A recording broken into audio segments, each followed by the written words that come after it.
Hello friends, welcome to my first video.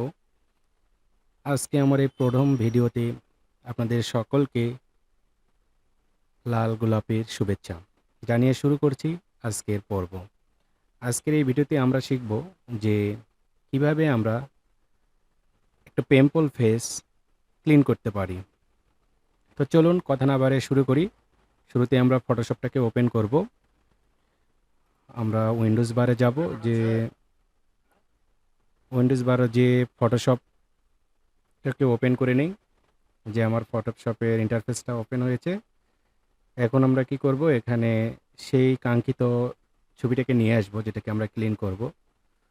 তো প্রথমে আমরা ফাইলে যাব, ফাইল থেকে যাই ওপেন বা শর্টকাট কমান্ড, এখানে কন্ট্রোল ও চাপলেও চলে আসবে। টপে আছে, ডেস্কটপ থেকে নিয়ে নেই। এই যে আমার এই ছবিটা, এটাকে আমরা ওপেন করে নিব। ওপেন। দেখুন বন্ধুরা, এই ছবির ফেসে অনেক দাগ আছে। এই দাগগুলোকে আমরা কিভাবে ক্লিন করতে পারি, অনেক কয়টি অপশন আছে আমরা ক্লিন করতে পারি। তো মূলত আজকে একটা সিম্পল ওয়েতে আমরা এটা ক্লিন করব। দুইটা ওয়েতে ক্লিন করা যায়। তো চলুন কথা না বাড়ে আমরা শুরু করি। প্রথমে আমি ছবিটাকে একটু কালার দিয়ে নেই। কালার দেওয়ার জন্য কন্ট্রোল এল চাপলে লেভেল কালার আসবে। এটা আরেকভাবেও আসে, সেটা হচ্ছে যে ইমেজে যাব, অ্যাডজাস্টমেন্ট, এই যে লেভেল, কন্ট্রোল এল, শর্টকাট কি কন্ট্রোল এল। এখানে আমরা একটু এদিকে একটা বাড়ায় দিব, একটু সাদা হোয়াইটনেসটা বাড়ায় দিলাম। এটা রেশি অনুযায়ী আপনারা বাড়াবেন। ওকে করলাম।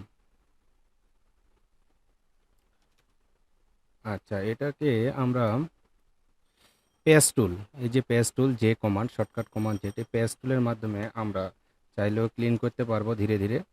বড় বড়গুলোকে একটু এভাবে মাউসের রাইট বাটন লেফট বাটন চেপে ধরে আলতো করে ভালো জায়গায় নিয়ে যায় বন্ধু, দেখেন যে ছেড়ে দিলেই ওই জায়গায় এটা উঠে যাবে। এভাবেও আমরা তুলতে পারবো। এভাবে আস্তে আস্তে করে দেখে শুনে আমরা তুলতে পারবো। ঠিক আছে। তো আজকে মূলত আমি এটা দিয়ে তেমন দেখাবো না, আমি অন্যভাবে দেখাবো। তো চলুন আরেকটি উপায়ে কিভাবে করা যায়। প্রথমে আমরা যে লেয়ার অপশানে চলে আসব, লেয়ার বাটনে এখানে এসে ডান ক্লিক করে একটা ডুপ্লিকেট লেয়ার করে নিব। আমরা আরেকটি ডুপ্লিকেট লেয়ার করে নিই কাজের সুবিধার্থে। আচ্ছা, লেয়ার করে নিলাম। এরপর আমরা কি করব, এই যে দ্বিতীয় অপশানটাতে যেটাতে এই যে ক্লিক করেছি, এইটাতে আমরা ডান ক্লিক করে এটাকে একটু সিলেক্ট করে নেওয়ার পরে আমরা চলে যাব ফিল্টারে। ফিল্টারে যে এই যে যে ব্লোয়ার আছে, ব্লোয়ারে চলে আসবো। এখান থেকে আমরা কি করব, গোশন ব্লোয়ার। ব্লোয়ার আমরা ছবিটাকে একটু ছোট করে নিই দেখার সুবিধাতে। একটু রেশিও অনুযায়ী 7.5, আচ্ছা 9 পয়েন্ট, একটু বেশি দিলাম 10, আচ্ছা 12তে রাখি। এটা আমরা একটু ব্লোয়ার করে নেবো, গ্লু করে নেবো, ওকে করে দিলাম। ওকে। এখন আমরা কি করব, উপরকার থেকে যে ছবিটা আছে এটাকে আমরা মার্কস করে নেব। মার্কস অপশানে ক্লিক করা যায়, যে নিচে দেখে একটা আহ, চারকোনা ঘর আছে, এখানে যে সাদা বাটনটা আছে, যে আমার মাউসের কার্সারের দিকে লক্ষ্য রাখুন, এখানে একটা ক্লিক করব। ঠিক আছে। এরপরে আসুন আমরা একটা ব্যাকগ্রাউন্ড এখানে দেখে নেব, যে এখানে আমাদের ফরগ্রাউন্ড কালার হোয়াইট এবং ব্যাকগ্রাউন্ড কালার ব্ল্যাক থাকতে হবে। তারপর আমরা রেজার টুলটাকে ব্যবহার করব। কন্ট্রোল, শর্টকাট কমান্ড হচ্ছে কন্ট্রোল এটাকে সিলেক্ট করে নিব। আমরা যে গোল ইয়েটা দেখতে পাচ্ছি, এটাকে আমরা ছোট বড় করতে পারি কিবোর্ডের থার্ড ব্র্যাকেট সেকেন্ড ব্র্যাকেট ব্যবহার করে। যে ছোট হচ্ছে বড় হচ্ছে, এটা কিবোর্ড কমান্ড থেকে চেপে চেপে আপনারা ছোট বড় করে নিতে পারবেন রেশিও অনুযায়ী, যেটা আপনাদের প্রয়োজন হবে। তো কথা না বাড়িয়ে এখন শুরু করি। দেখেন আমরা এখন যদি এটাকে এভাবে এগুলো ক্লিক করি, এই যে মিশতে আছে।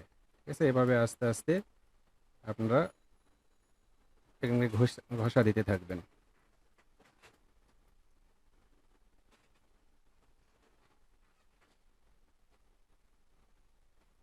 দেখুন বন্ধুরা কত সুন্দরভাবে জায়গাগুলো ক্লিন হয়ে যাচ্ছে।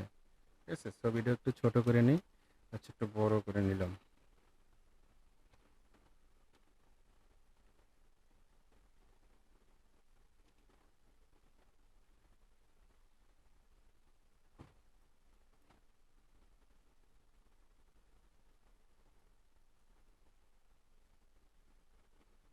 এটা অপাসিটিটা একটু কমে নিব।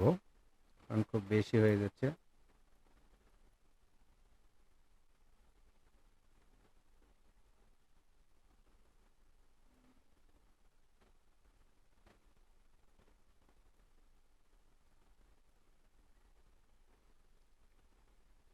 কন্ট্রোল প্লাস এভাবে চাপলে জুম হবে, কন্ট্রোল মাইনাস চাপলে zoom out, zoom in, zoom out, zoom in হবে।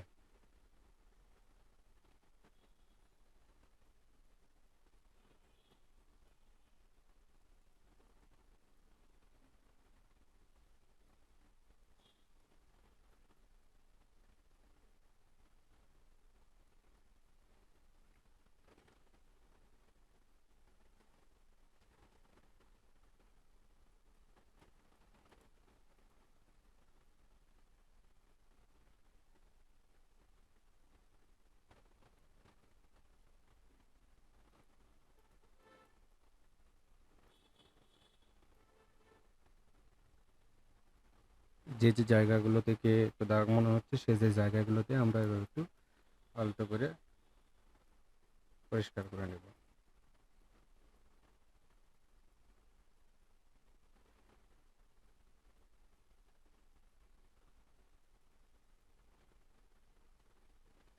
এখন দেখুন পরিষ্কার করার পরেও এই জায়গাগুলো লাল লাগতেছে। তো এটার জন্য আমরা আগে কি করে নেব, আগে দেখে এখানে ৩টা ফাইল হয়ে আছে, ৩টা লেয়ার বক্সে ৩টা হয়ে আছে, এগুলোকে আমরা মার্জ করব, এক জায়গায় করে নেব। এর জন্য আমরা কি করব, কন্ট্রোল ই, কন্ট্রোল ই চেপলে ৩টে এক জায়গায় হয়ে গেল। এখন এই লাল জায়গাগুলোতে একটু সাদা করা দরকার। কন্ট্রোল এল চাপলে লেভেল বাটনটা আসবে, এরপর আস্তে করে একটু লাইট বাড়ায় নেব।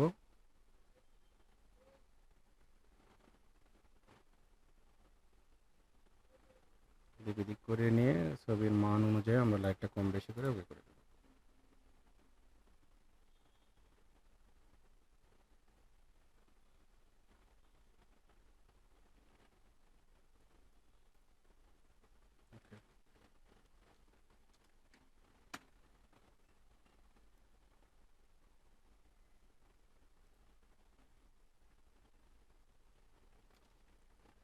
তো এই তো বন্ধুরা ঠিক আছে, আজকের মতো এ পর্যন্তই।